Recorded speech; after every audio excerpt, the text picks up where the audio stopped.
One of the woodworking supply stores that I do my shopping at sometimes has a big bin of off-cut wood in the center of the store, and then you can buy the wood by pound. And they're usually small pieces that are pretty cracked. In this case, there's a crack down here.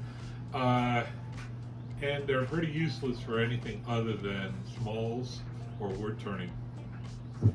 Such as this piece right here. It's a nice piece of what looks like maybe walnut. I have no idea what it is. I've got several pieces stowed away of different species of wood. I have no idea what it is, but this is definitely a hardwood. So let's see what we can make of it.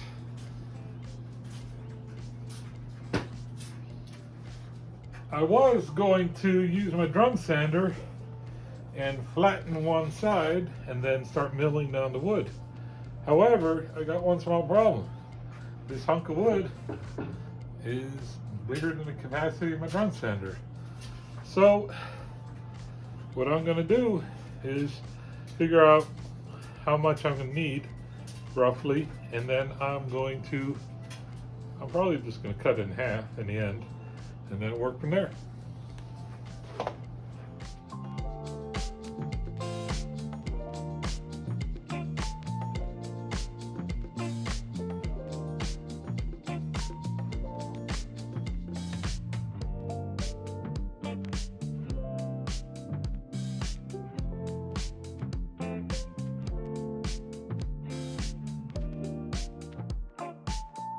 I didn't record all of this because doing bevels is always kind of tough for me. So it took me some time to get it right. One thing I have discovered over my years is when you're cutting bevels like this on the table saw, you have a situation where the blade is wanting to push the piece of wood this way. And if you don't hold it really tight, then it will push and then you won't have a nice straight cut. So the way I combat that is a twofold solution. One, my initial cut I make a little long and I go real slow. I hold it tight and I go slow, and as a result the push is reduced quite a bit. And then the second thing I do is, since I went just a little bit long, I make a second pass, a finishing pass that's like a 16th or 32nd of an inch deep. And when I do it that way, I'm able to fine tune my cut, and I don't have that problem where my cuts are not square.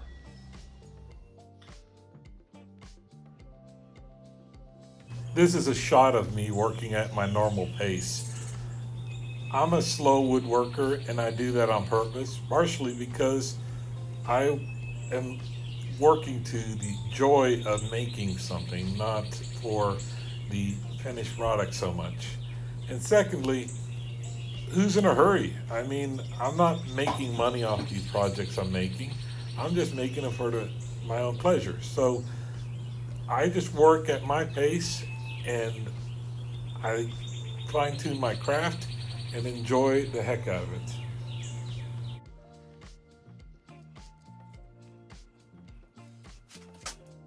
Now this is me working at twice the speed that I normally work at.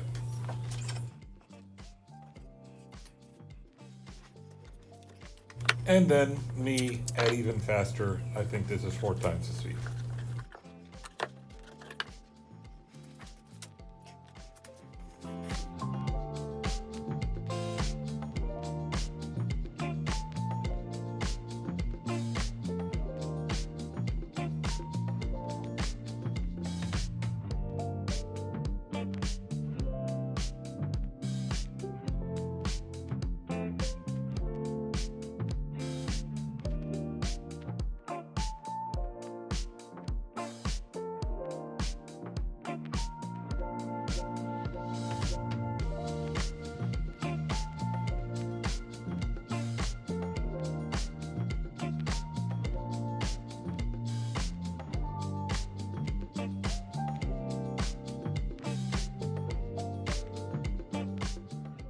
The nice thing with cutting miters on this particular miter gauge is that even though the miter gauge might not be perfectly 45 degrees to the blade, the miter gauge itself is 90 degrees exactly. So when you make your cuts, you will make complementary cuts, and then you will have a true 90-degree edge.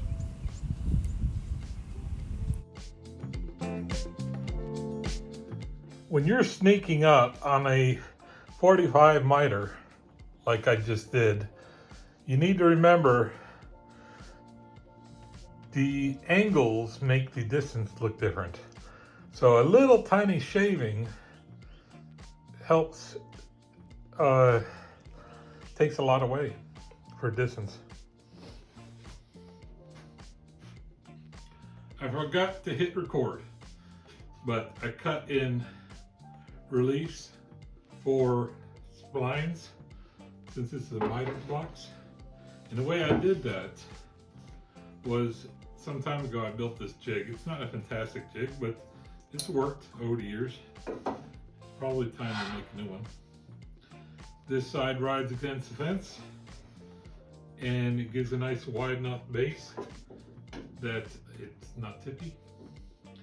And I put the box in here and I raise the blade up so it doesn't break all the way through, but high enough that it makes a slot. And then I just run the box through, bring it back, turn 1/4 turn, do it again, and then turn it around and do it 4 more times. Then you have the splines. Next trick is to have a piece of material for your spline.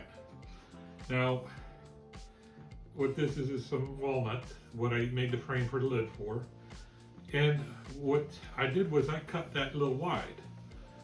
And then I ran it through the drum sander to get it to really close. The drum sander makes 1/64 of a inch cut each time. So it's perfect because you can really fine tune it in. But 1/8 of an inch is really close to the bed. So what I did was I had a piece of straight stock and then I just laid this on top and I just held it in place as it ran through the drum sander. And then as it came out the other side, I grabbed the trailing side and then followed it up. That way I was able to get really close. Next thing is to cut this into 8 pieces to glue into the spline release. And some people will go through the additional effort to make their splines triangular because it's going to end up triangular anyways. But I don't see the point. Just make them whatever shape you want and glue them into place.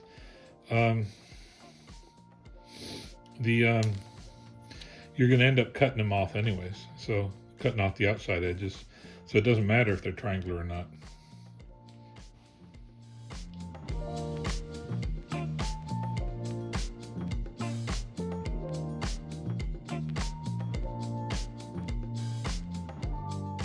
So what I'm going to do now is I'm going to trim off these splines and then I'm going to sand them flush, and then I'm going to sand the whole thing down to probably 220. And from there, I'm thinking I might do a little wood burning on the front to do something just because it's the front. And then it's finishing and it's done.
I am very, very pleased on how this came out, except for one thing.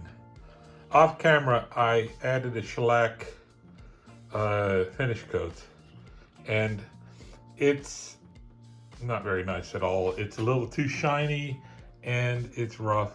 So what I'm going to do is I'm going to try to refinish the finish. And what I'm going to do is I'm going to use steel wool, and I'm going to see if I can take some of this clean off of it and smooth the finish with steel wool. We'll see how that works, and here we go.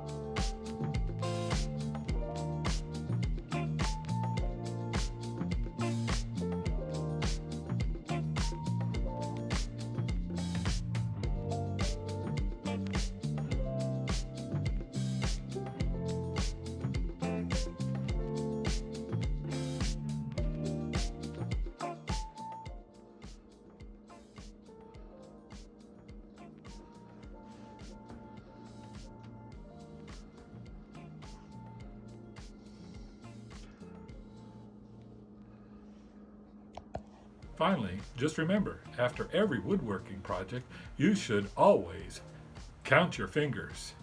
You end with 10, good job.